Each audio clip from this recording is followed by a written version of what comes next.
Let's talk about Connecticut, the state that gave us the hamburger, the frisbee, and a long list of other quirky inventions. But now, Connecticut is making headlines for something a little less playful. Its firm stance against cryptocurrency in government operations.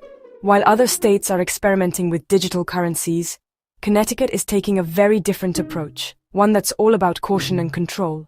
The state is saying a hard pass to crypto, making it clear that digital coins won't be mixing with state business anytime soon. On July 1st, 2025, Governor Ned Lamont signed House Bill 7082 into law.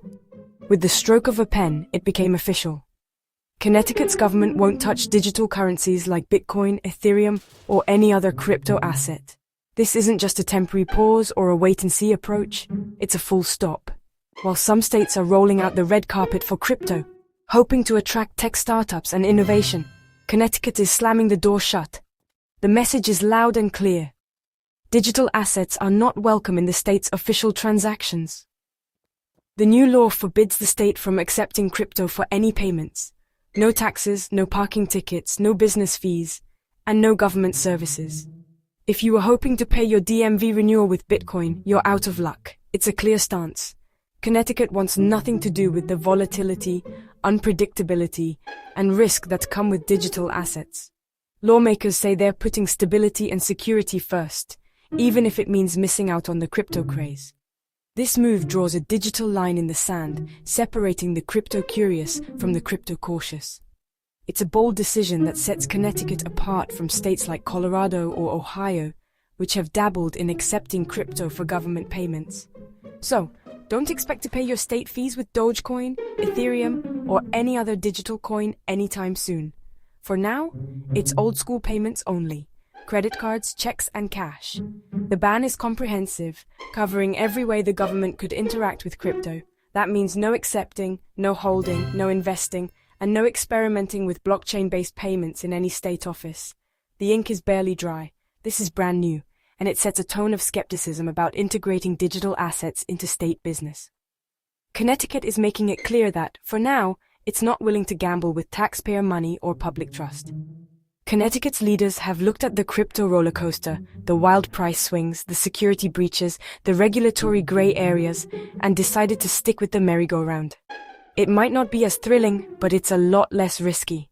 It's a cautious approach, but one they believe is necessary to protect the state's finances and citizens. Whether this will keep Connecticut safe or leave it behind in the digital age remains to be seen. But for now, the message is simple. Crypto and Connecticut government just don't mix. If you like this type of content, please like, share, subscribe, and hit the notification bell for more updates.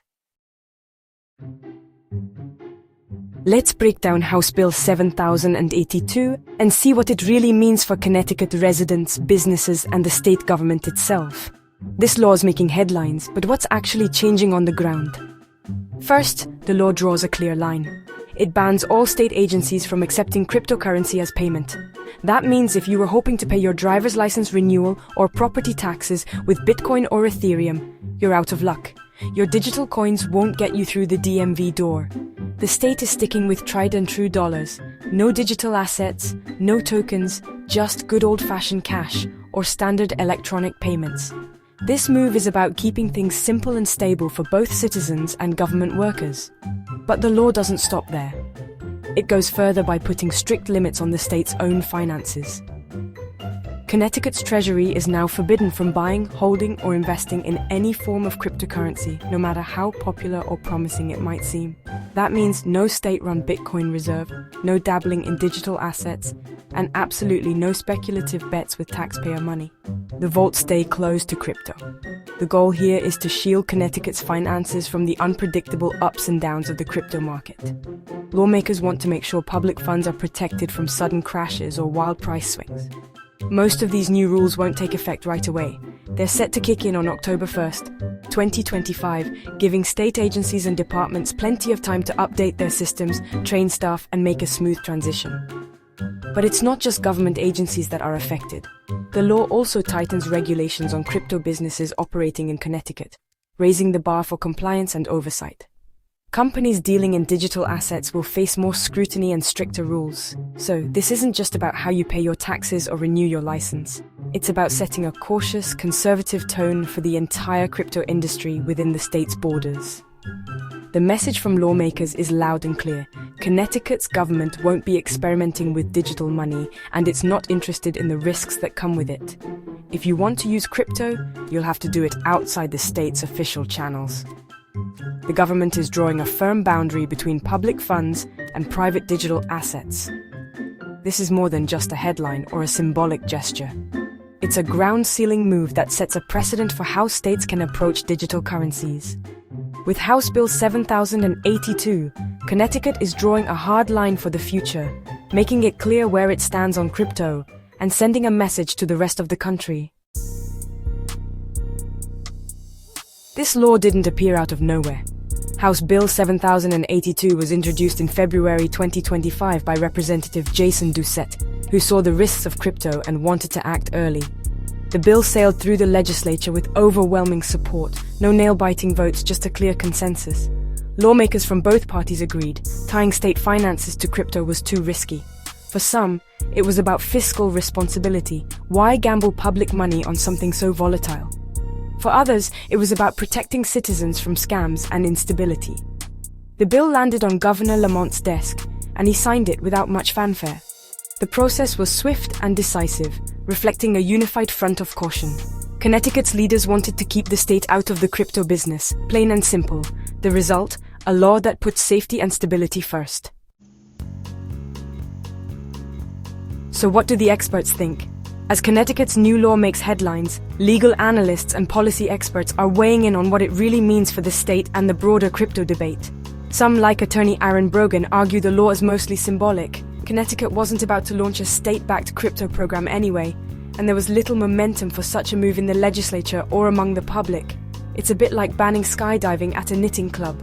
More about sending a message than actually changing day-to-day reality. The law, in this view, is a statement of values, rather than a response to an imminent threat. But symbolism, experts say, can be powerful. By passing this law, Connecticut plants itself firmly in the anti-crypto camp, making its stance clear to residents, businesses, and the rest of the country. With national figures like Trump going pro-crypto and other states exploring digital currency, Connecticut is drawing a clear line in the sand, signaling its priorities and values. Still, it's not just political theater.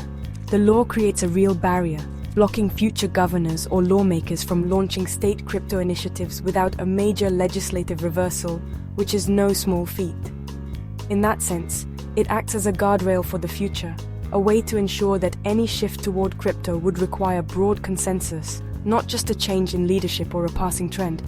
So is it symbolic or practical? Experts say it's both. The law sends a message, but it also locks in a cautious, deliberate approach to digital currency. By codifying this stance, Connecticut ensures that any future debate about crypto will have to clear a high bar, making sudden policy shifts much less likely. In effect, Connecticut is now a sanctuary from the crypto craze. By design, not by accident. The state is choosing caution over hype. The legal and financial landscape has changed, and that's real. Whether you see it as a bold stand or a symbolic gesture, Connecticut's move is shaping the conversation about crypto's future in America. Connecticut's ban looks even bolder when you compare it to other states. In Texas, Governor Abbott just signed a bill to create a state crypto reserve, betting big on Bitcoin. New Hampshire is doing the same, positioning itself as a crypto pioneer. These states see digital assets as a chance for growth and innovation. Connecticut, meanwhile, is building walls, not bridges. It's a split-screen moment. Some states chase crypto riches, others play it safe. This isn't just about policy. It's about culture and philosophy. Texas and New Hampshire embrace risk and free markets. Connecticut values stability and consumer protection. The result? A patchwork of crypto laws across the country. Cross a state line, and the rules change. America's crypto map is anything but uniform. Zooming out, the national picture is even more chaotic. At the federal level, President Trump signed an executive order to create a strategic Bitcoin reserve. That's a huge green light for crypto from the top. But not everyone in Washington agrees. Regulators like the SEC are cracking down hard. The result? A deep divide between pro-crypto and pro-regulation camps. States like Texas feel emboldened, while Connecticut doubles down on caution. Connecticut's law is a direct response to this federal confusion. The state isn't waiting for Washington to figure it out. It's making its own rules. In a time of national uncertainty, Connecticut is choosing clarity. The debate is far from settled, and the landscape keeps shifting. Why the big split? It comes down to priorities. States like Texas see crypto as an economic gold rush. Jobs, investment, and a shot at tech stardom. They want to attract innovators and challenge the old financial system. For them, crypto is about freedom, progress, and big rewards. Connecticut, on the other hand, sees risk everywhere. Wild price swings, scams, and the threat to public funds. Their leaders want to protect taxpayer money and keep the financial system stable.